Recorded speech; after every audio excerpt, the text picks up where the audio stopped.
What if your feed suddenly turned into a battlefield? That's what's happening right now on Insta, YouTube and X in India and Pakistan. The Indian government has blocked the social media accounts of Pakistan's Prime Minister, and he's not the only one being silenced. It's Pakistani actors, athletes and even media outlets. Why? Because the two countries are in the middle of a serious conflict. And social media is becoming a weapon. X, Instagram, Facebook and YouTube are all part of a growing digital war. So what does this kind of warfare mean for you and for your social feed?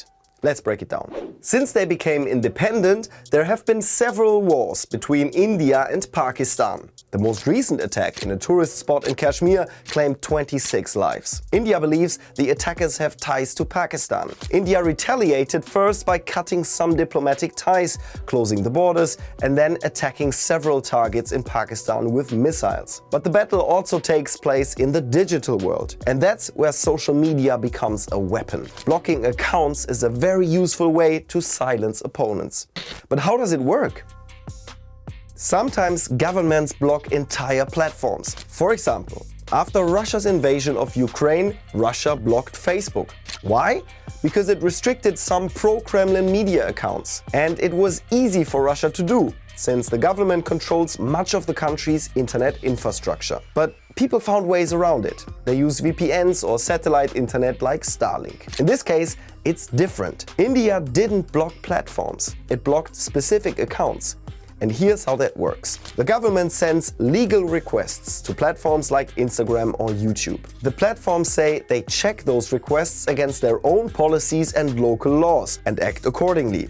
In fact, government requests are often granted. Reports show platforms rarely challenge governments. Content is then blocked only in that specific country. So if you're in India right now and try to visit a blocked Pakistani account, you'll see a message like this: account not available in India. This is because we complied with a legal request to restrict this content. But it's not always that obvious.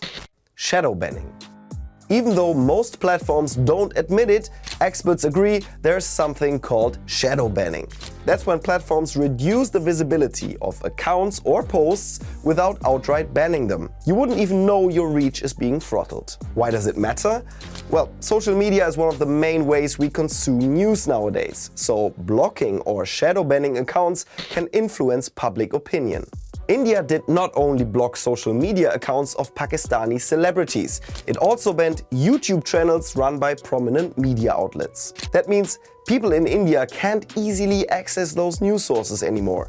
It limits information and it stops users from choosing for themselves what news they want to follow. Combine that with government-backed propaganda and you've got a powerful tool for controlling public discourse. So, the governments aren't just fighting the other side in a conflict. Their actions can also shape what you think and how you make decisions. Social media isn't just where we post memes or follow celebs anymore.